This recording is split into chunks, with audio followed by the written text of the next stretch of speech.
The skies of Mistral shimmered with 1,000 hues of blue as Sean's ship descended through the upper atmosphere, its hull glowing against the twin suns that bathed the alien world in endless light. He had been to many planets as a diplomat for Earth, but never one so breathtaking or so dangerous. Mistral was known for its beauty and its pride, a civilization where emotion was seen as weakness, and every word carried the weight of a treaty. This visit was not a choice. It was duty. The peace between their worlds depended on him and on the woman he was destined to meet. They called her Princess Leia of the Azure Court, a being of intelligence and icy grace, revered as much for her discipline as for her otherworldly beauty. Yet behind the polished formality of the mission briefing, Sean could feel a quiet unease stirring within him. The union proposed was not just political, it was biological. A symbolic joining of species meant to prove that trust could exist between two civilizations separated by light years of history and fear. He had read the reports, the warnings about Mistralian customs, their strict genetic traditions, and their mistrust of human passion. To them, Earthlings were untamed, impulsive, too wild to control. He'd laughed at that once, but as his ship broke through the clouds, he wasn't laughing anymore. When he stepped onto the crystalline platform of the landing bay, the first thing he saw was her. Leia stood surrounded by her honor guard, a vision carved from light and ice.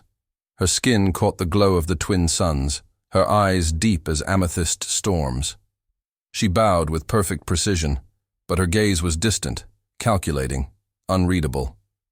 In that moment, Sean felt every rumor about the Mistralians come alive. They weren't cold by nature, they were cold by necessity. Their beauty was armor, their composure was survival.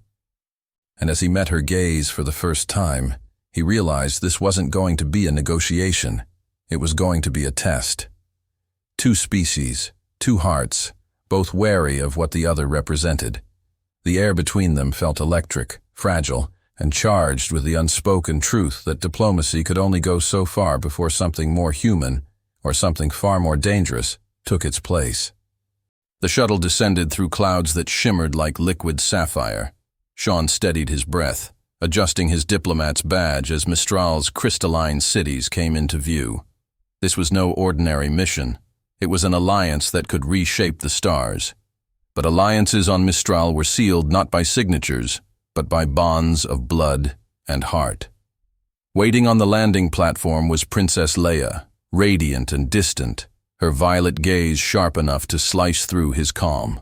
Their eyes met, and the air grew heavier. He came for peace.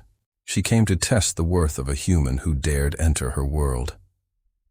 The azure palace stretched into the sky like frozen light. Inside, Sean felt the weight of every gaze, advisors, nobles, guards, all watching the alien intruder. Leia spoke with grace, her words precise but emotionless. Every phrase was diplomacy sharpened into a blade. When Sean smiled, she didn't return it. Her people believed Earthlings too volatile, too ruled by impulse.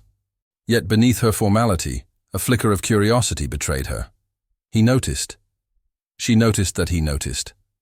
For a moment, the cold veneer cracked. Then, just as quickly, it was gone, replaced by the poised perfection of a princess raised never to falter. Days passed in ceremonies and tense councils.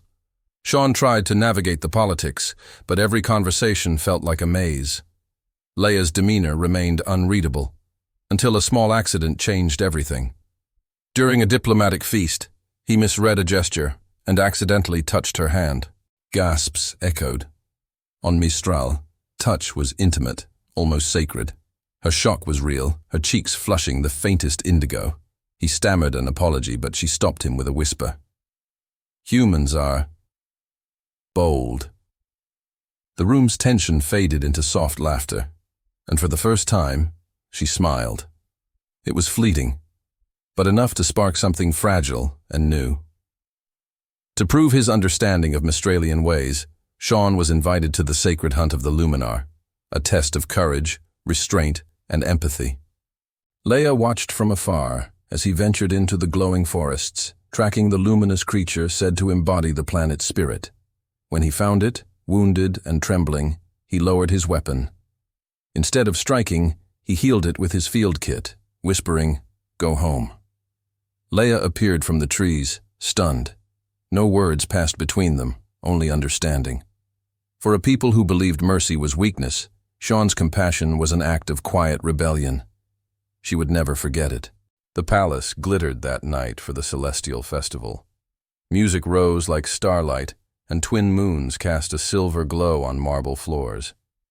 Sean stood at the edge of the crowd, awkward and unsure, until Leia approached, her gown flowing like liquid glass. "You saved the Luminar," she said softly. "You broke tradition." He smiled. Maybe tradition needed to bend. She hesitated, then extended her hand. Their dance was hesitant at first, measured steps, quiet tension. But soon, it became something more, a silent conversation between two souls, learning each other's rhythm. When the music ended, neither wanted to let go. Betrayal in the blue light peace never lasts long. The next morning, chaos struck, the diplomatic archives exploded, and humans were blamed. Protests erupted across Mistral, demanding Sean's execution. Leia's council urged her to end the alliance before war began. But she refused to believe the man she had come to know could betray her people. Against orders, she sought him out, finding him wounded yet defiant, trying to uncover the truth.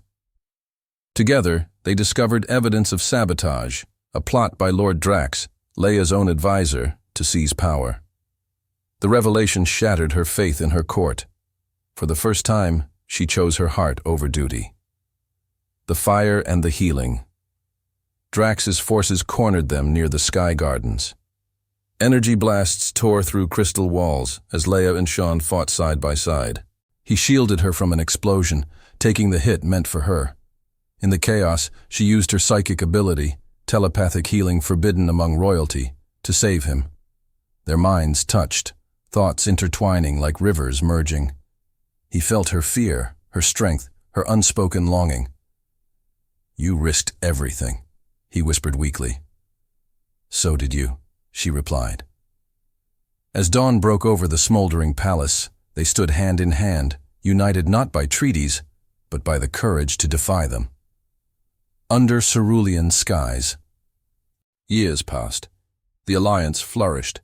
Two worlds once divided by fear now traded knowledge, culture, and hope.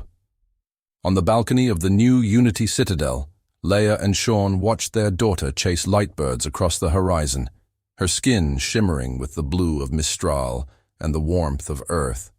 The air was peaceful, the sky endless. Leia turned to him, smiling. "When I first met you, I thought you were chaos." He chuckled softly. "And now I think chaos is beautiful." Above them, the twin suns rose together for the first time in recorded history. Love had rewritten the stars. As the twin suns dipped below the horizon, the sky of Mistral blazed with ribbons of violet and gold. The air shimmered with quiet promise, carrying the hum of a world forever changed. Sean stood beside Leia on the balcony of the Unity Citadel, their hands intertwined, the warmth of their bond radiating stronger than the light that bathed them. Below, laughter echoed, children of two worlds playing together without fear, their voices rising like music.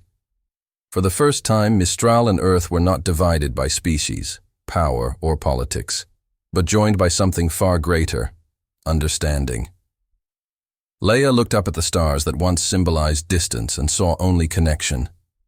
She whispered, "We were never meant to conquer each other, only to learn." Sean smiled, his gaze soft. "And to love," he added. Together they watched the endless sky stretch before them, cerulean, infinite, and free, a reminder that even across galaxies, the heart always finds its way home.